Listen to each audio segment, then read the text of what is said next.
E aí, como é que estão as coisas? Tá tudo bem, cara. Transicionando, entrando num novo tempo, coisa que em 7 anos nunca vivi, É. mas tá sendo um tempo. Você nasceu em São Paulo?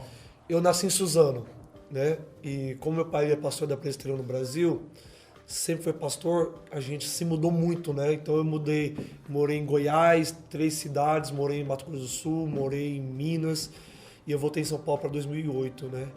Aí comecei a fazer faculdade no Mackenzie. 2020, tô 12 anos em São Paulo. Entendi. Mas sou paulista, né? É, né? E como é que era pra você essa questão de mudar, assim, quando criança, assim? Cara, sempre foi bastante difícil, assim. Cara, até os 10 anos eu não percebia, né? Não? Eu não percebia. Mas quando eu cheguei em Campo Grande, no Mato Grosso do Sul, foi o lugar que eu mais fiquei, né? Porque eu sempre ficava 1 ano, 2 anos numa cidade. Mas era uma política, assim, da presbiteriana? Isso, cara, meu pai ele ia e ficava 1 ano, levantava a igreja, e aí a igreja ou fazia votação para um novo pastor, porque tinha que Aí reeleger. ele plantava, Não, a igreja. revitalizava. Isso, revitalizava. Normalmente, a maioria das igrejas que a gente foi, elas estavam quebradas, assim, bem ruins, sem membros. Aí meu pai chegava, começava a visitar, a igreja enchia, e aí a gente tinha que ir embora. Uau. Ou porque a igreja escolheu, ou porque o presbitério, né, que na verdade não é o presbitério local, né, é o presbitério da região escolhia, né, e a presbiteriana ela se movimenta muito dessa forma, né. E aí até os 10 anos foi bem tranquilo, mas como eu fiquei 7 anos no Mato Grosso do Sul, e foi a minha fase de adolescência, de formar amizade mesmo, e aí gerava muita revolta em mim, né? Porque, cara, eu vivia 1 ano, no próximo eu recomeçava do zero. Uau. Com novos amigos, tipo, fazendo novos amigos, nova escola, tipo, novo tudo, né? Nova igreja, novo trabalho. E quando eu não queria voltar para São Paulo, né? Porque a minha adolescência estava toda lá, né? E então, e em São Paulo também foi conturbado, mas quando eu entrei na faculdade, aí a cabeça explodiu, assim, cara, eu tô onde Jesus queria que eu estivesse. E Seu pai continua pastoreando? meu pai continua pastoreando. Ele é professor, né, do estado, ele e minha mãe. Meu pai é professor de filosofia, sociologia, minha mãe de mesmo? geografia. Que legal. Cara, hoje eu consigo ver que não era nem o presbitério nem a igreja, era Deus, né? Meu pai, ele, obviamente, não é um apóstolo, mas ele fazia essa função apostólica de chegar, levantar a igreja e ir para outro, né? Só que como não tinha muito entendimento do que Deus estava fazendo, a gente sofria muito, né? Então surgiam algumas feridas e tudo mais, mas Jesus resolveu tudo. Até eu quero depois conversar também com você sobre esse movimento apostólico, né? Sim. Que Jesus tem falado tanto com a gente. Sim. Mas antes, eu queria saber um pouco como é que foi a sua, porque você é filho de pastor, mas Exato. todos nós tivemos um momento de conversão, Sim. né? Como é que foi na sua vida isso? Cara, eu fui batizado com 1 mês de idade, né? Ah, é? Tipo, porque meu pai já era pastor, envolvido com muitos pastores, tinha acabado de sair do seminário. Então eu fui colocado nesse ambiente, com 1 mês de idade, fui batizado. E eu cresci, cara, eu era autodidata, assim, né? Eu aprendi a ler muito rápido, eu fui passando. Eu sou adiantado uns 2 anos na escola. Ah, é? Porque eu era muito rápido e as crianças outras não acompanhavam. E eu aprendi a Bíblia muito rápido, Que cara. legal. Muito rápido. A minha mãe fala que eu aprendi a ler lendo a Bíblia. Né? Você tinha quantos anos, sabe? Cara, 5, 4, alguma coisa assim, não vou ser preciso. Mas, então, assim, o cristianismo, como eu cresci num contexto muito doutrinário, escola bíblica dominical, culto, muita Bíblia, cara, eu com 10, 12 anos eu já podia ensinar, entende? Só que eu, como todo adolescente, eu nunca desviei, entendeu? Mas eu já fui um desviado dentro da igreja. Porque o filho do pastor ele não tem pra onde ir direito. Não né? tem direito de desviar. Tipo assim, eu não tenho opção de sair da igreja. Pai, eu não vou na igreja domingo. É uma mãozada, é uma bronca que a gente leva e você vai pra igreja, não interessa. Só que, tipo, eu nunca tinha tido um encontro, né? Em 2005 eu tive um pequeno avivamento que não produziu muitos frutos, né? Mas eu tive um encontro assim com Deus. Em que ambiente? Cara, ambiente pentecostal. Foi em 2005, meu pai ficou sem pastorear a igreja e eu fiquei vizinho de uma igreja pentecostal. E a galera era muito legal, cara. Eu olhava assim pelo muro, a galera feliz, animada e tal. Eu sem igreja, pensei, mano, eu não vou sair daqui, pegar ônibus pra ir pra igreja, vou aqui. E tipo assim, meus pais super, sem problema nenhum. E aí eu fiquei nessa igreja e ali eu lembro essa cena, cara. Eu fazia parte de um mini coralzinho assim. E aí foi a primeira vez que eu tenho uma lembrança de eu chorando assim na presença de Deus. E tal. E aí, tipo assim, foi uma experiência, entende? Mas não foi algo que gerou uma transformação. Mas eu não nego a experiência, entende? Sim. Mas eu fui ter um encontro real com Deus, foi com 19 anos, na faculdade. Eu já tava bebendo. Tipo assim, cara, eu dei estudo bíblico na ABU. A ABU é Aliança Bíblica Universitária. De ressaca, dor de cabeça, assim. Porque, cara, era uma coisa teológica, doutrinária, sim, cara, entende? Racional. Racional, não tinha a ver com coração pra mim aqui, entende? Só que eu tava numa crise, cara. Eu conto isso no meu livro, né? Eu tava numa crise porque, tipo assim, o lema era estudante alcançando estudante. Só que a gente só alcançava esse cristão. Entendi. E um dia, eu conheci o Alessandro Vilas Boas. E a gente tava no contexto de Dunamis Pockets, né? O Pockets estava ali. E aí eu cheio de Bíblia, de teologia, doutrina, nunca tinha visto, 2 anos ali sendo lido, nunca tinha visto um cristão ou um cara se convertendo. Aí eu fui lá ver... 2 anos você não tinha visto conversão. E tipo assim, eu já tava entrando numa crise. Assim, era um clube de crentes. Exatamente.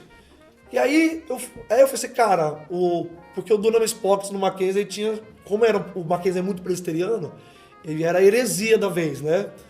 Por causa do avivamento, os dons e tal... E você, mano, eu vou lá ver o que esses caras estão fazendo. Essas heresias aí. Eu entrei, o Alessandro fazendo adoração, e aí, mover de Deus, obviamente na época eu não entendia, e aí ele pregou mais ou menos assim um versículo, e eu não tinha um esboço como eu conhecia, não tinha preparado uma mensagem. Eu falei, eu queria fazer um apelo aqui, pra quem quiser aceitar Jesus. Eu ri comigo, cara. Eu falei, mano, eu tenho doutrina. Tenho teologia, cresci na igreja, tô aqui 2 anos sem fazer, ninguém vai aparecer. Douglas, 30 pessoas. Cara, de verdade, me emocionei, porque, cara, assim, aquilo ali foi o maior murro da minha vida, velho.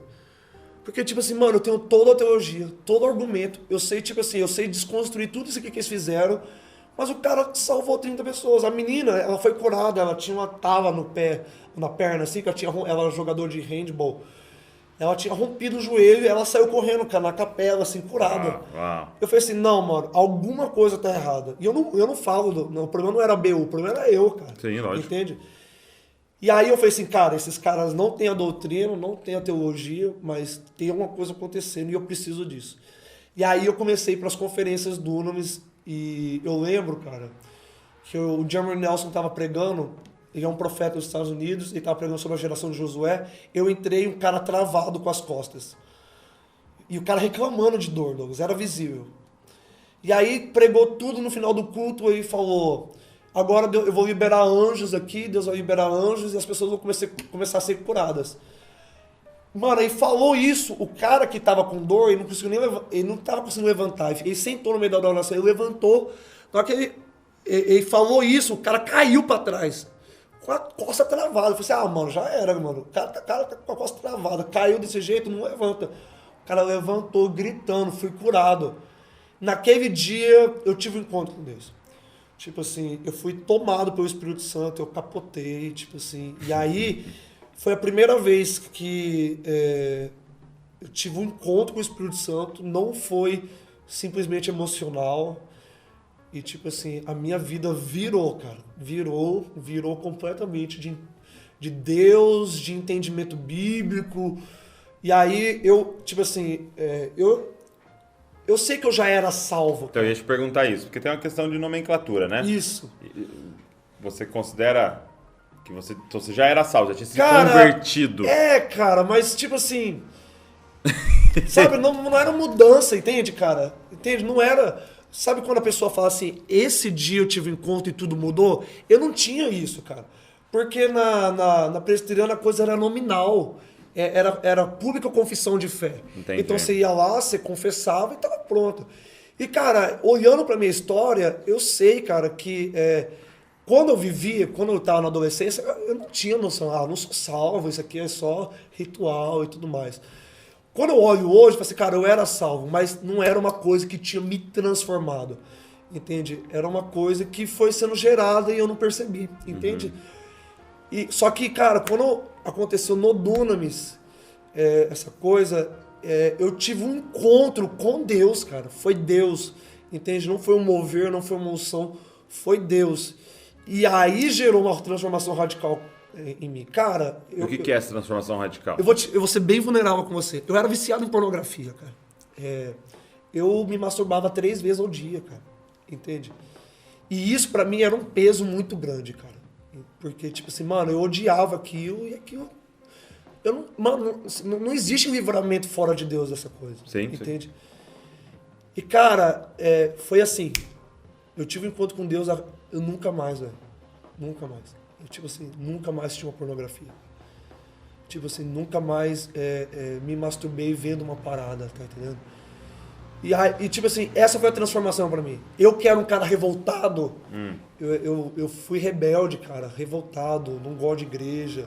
Eu vi os caras ganhando mais que meu pai, os caras ganhavam 4 mil reais. Não é uma crítica a ganhar 4 mil reais, mas meu pai ganhava 250 para pagar um salário de 300. Eu era muito revoltado, muito ferido, eu passei muita coisa, entende? E, cara, de repente você tá leve, sabe? Você olha para trás, você entende o que Deus fez na sua história. Você entende o porquê que você passou certas coisas. E você começa a viver Deus de uma maneira livre, entende? Não é porque alguém tá te falando, não é porque, sei lá, alguém... Você precisa mostrar para alguém. Eu sempre tive isso como filho de pastor. Eu não posso errar porque eu sou filho de pastor. Estão olhando, vão me cobrar. Se meu pai tiver uma situação na igreja, vão acusar meu pai por causa daquilo que eu tô fazendo. Então, tipo assim, cara, você vive numa pressão, entende? Então, eu me senti livre, cara. Tipo assim, eu me tornei uma pessoa espontânea, livre, alegre. Então mexeu, tipo, com sua personalidade, mexeu cara, com eu era emocional. Tipo assim, eu era eu ainda sou hiperativo, né? Mas eu era um hiperativo que incomodava, entende? Tipo assim, eu tirava as pessoas do eixo. Entende? Eu tinha que bagunçar, era um hiperativo perturbado, entende? Que causava uma perturbação. Não é tipo o cara que é agitado, ele tem uma personalidade. E, cara, isso cessou, entende? A minha relação com a faculdade mudou, entende, cara? Eu consegui focar na faculdade. Cara, é muita coisa que muda, é impossível você enumerar. Mas foi muito profundo, foi muito profundo. De encontros com Deus, de você perceber você sendo curado, você sendo liberto, traumas.